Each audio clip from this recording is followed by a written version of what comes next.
বন্ধুরা, আজকের গল্প হচ্ছে টুনির দুর্গাপূজা। দুর্গাপুজো আসতে চলেছে, তাই টুনির ইচ্ছে জেগেছে যে ও নতুন জামা পরে মায়ের সাথে করে প্যান্ডেলে মা দুর্গা ঠাকুর দেখতে যাবে। টুনি তার মাকে বলে, মা, বলছি সামনে তো দুর্গাপুজো আসছে, আমি দুর্গা ঠাকুর দেখতে যাব তোমার সাথে। আমাকে কটা জামা কিনে দাও না মা। টুনির মা তখন টুনিকে বলে, সোনা মা, বলছি আমি না এখনো অবধি পয়সা জোগাড় করে উঠতে পারিনি। কয়টা জামা আর কি করে দেব, একটা জামা কি করে কিনবো সেটাই এখনো আমি ভেবে পাচ্ছি না। না মা, আমি এটা শুনবো না। আমার সব বন্ধুদের পুজোতে 4টে 5টা করে জামা হয়, আমিও চাই আমারও যেন 4টে 5টা জামা হয়। আমি জামা নেব মা। এ কথা শোনার পর টুনির মা বড্ড চিন্তায় পড়ে যায়। তারপর সে কাজে বেরিয়ে পড়ে। টুনির মায়ের বেচাকেনা একদম না হওয়ায় সে বাড়ি ফিরে যায়।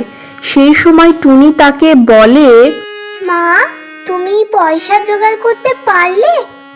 না রে সোনা মা, আমি একটা পয়সা রোজগার করতে পারলাম না আজকেও। আমি যে কি করে তোর জন্য জামা কিনে দেব। বলছি একটা কাজ করলে হয় না? তোর ওই বড় মামা আছে না, বড় বাঘ মামা, আমি না বরং দাদার কাছে একবার ঘুরে আসি, দেখি যদি কিছু করতে পারি।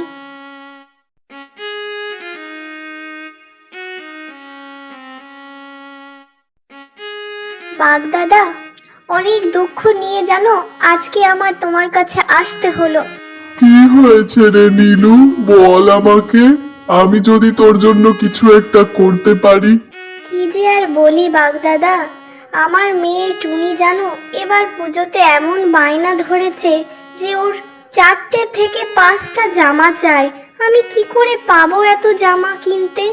আমি অত পয়সা রোজগার করতেও পারছি না যে একটা জামা অবধি কিনে দেব। নীলু, এই সামান্য ব্যাপারে তুই এত চিন্তা করছিস? তুই একদম চিন্তা করিস না রে, আমি আছি তো। আরে নীলু, আমি যতদিন বেঁচে আছি আমার ভাগ্নির আমি কোনো অভাবই রাখবো না রে। হ্যাঁ বড়দা, তুমি ঠিকই বলেছো। জানো তো, আমার বই নীলু না খালি খামাখা টেনশন করে। আমরা থাকতে আবার কোনো অভাব হবে নাকি? চল বুনু, তুই চিন্তা করিস না, আমরা সবাই মিলে বাজার যাব। ও বড়দা, চলো আজকেই আমরা বাজার যে ঘুরে আসি। হালুয়া হালুয়া হালুয়া। কই রে টুনি, কই? এই দেখ তোর বড় মামা এসেছে তো। আরে বাঘ মামা, তুমি আমার বাড়িতে এসেছো, আমি তো খুব খুশি।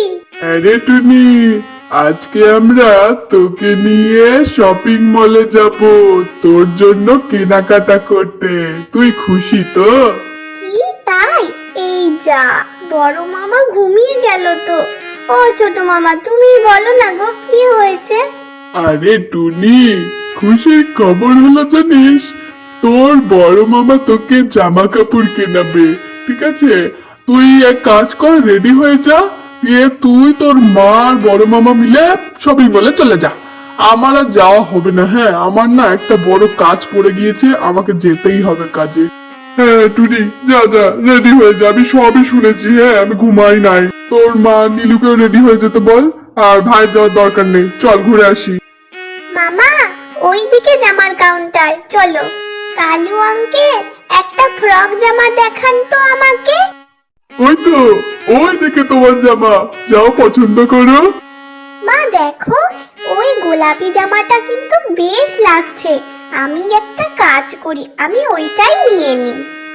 বাঘ মামা, তুমিও একটা টি শার্ট নিয়ে নাও না, এখানে বেশ সুন্দর সুন্দর টি শার্ট আছে। বোন নীলু, তুই একটা কাজ কর, তুই হচ্ছে মার্কেটটা একটু ঘোর, যা নিবি নে, আমি একটু টি শার্টটা নিয়েই নি।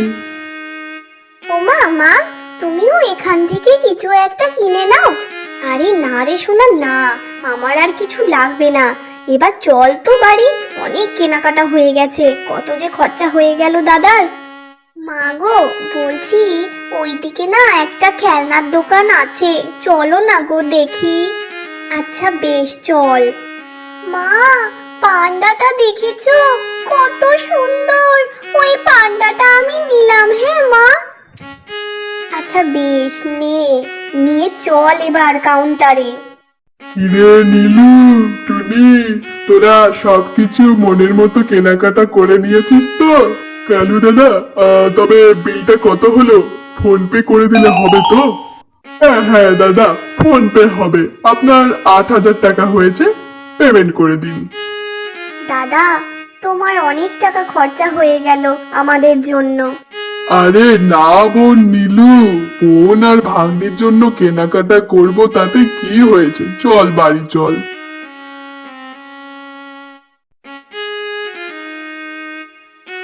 দাদারা, তোমরা সবাই অনেক ক্লান্ত হয়ে পড়েছো গো, একটু রেস্ট নিয়ে নাও। হ্যাঁ রে টুনি বোন, যা তোরাও একটু রেস্ট নিয়ে নে, ফ্রেশ হয়ে যা। বিকেল বেলা তো আবার দুর্গাপুজো প্যান্ডেল দেখতে বেরোতে হবে যে। হ্যাঁ রে নীলু, যা যা, তোরাও একটু রেস্ট নিয়ে নে, আমি একটু ঘুমিয়ে নি। আরে বাহ, এই প্যান্ডেলটা কত সুন্দর হয়েছে। ভেতরের ঠাকুরটাও শুনেছি নাকি খুব সুন্দর হয়েছে, চলো দেখি আমরা। জয় মা দুর্গা, কত সুন্দর হয়েছে মা দেখতে। আরে বাহ, এই প্যান্ডেলটাও তো কত সুন্দর হয়েছে, দেখেছো মা, দেখেছো? দূরে চলো মা। উড়ি মা, কত সুন্দর মা দুর্গা। বলো দুর্গা মাই কি জয়। মামা দেখো, চৌরঙ্গি ক্লাবের ঠাকুরের প্যান্ডেলটাও কত সুন্দর। মামা দেখো, এই মা দুর্গাটাকে কত সুন্দরভাবে সাজিয়ে জঙ্গলের মধ্যে রেখেছে, দেখেছো? চলো চলো, এই প্যান্ডেলটার মধ্যেও আমরা যেয়ে দেখি কত সুন্দর ঠাকুর তৈরি করেছে। আরে বাহ, দেখো মা, কত সুন্দরভাবে মা দুর্গার মূর্তিটা তৈরি করা, মনটা পুরো ভরে গেল। বলো দুর্গা মাই কি জয়। ও দাদারা, অনেক ঘোরাঘুরি হলো, তোমরা এবার বসো এখানটাতে, বুঝলে? ছোট মামা, বড় মামা, তোমরা এবার একটু রেস্ট নিয়ে নাও, ঘুমিয়েও নাও, বুঝলে? আরে টুনি, ঠাকুর দেখতে দেখতে তো পেটের মধ্যে চুয়া দৌড়চ্ছে, কিছু খাবারের জোগাড় দে আগে। হ্যাঁ তো মামারা, খিদে তো পেয়েছেই।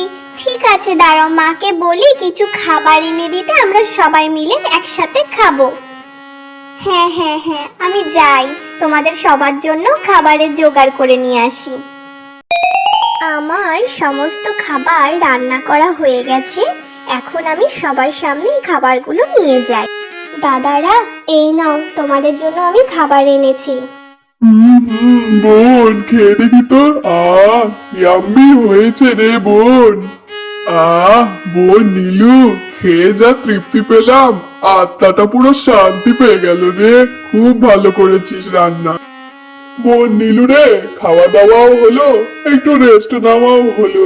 বেশ, এবার আমরা বাড়ি যাই, ঠিক আছে? তোরা থাক এখানে। হ্যাঁ রে বোন, এবার আমরা চলি, বুঝলি তো? হ্যাঁ বাঘ মামা, শিয়াল মামা, তোমরা এখন আসো, আবার লক্ষ্মী পুজোতে দেখা হবে, অবশ্যই আসবে কিন্তু। বন্ধুরা, আজকের এই গল্প টুনির দুর্গাপুজো তোমাদের কেমন লাগলো অবশ্যই জানাবে, আর লাইক আর সাবস্ক্রাইব করতে একটুও ভুলো না।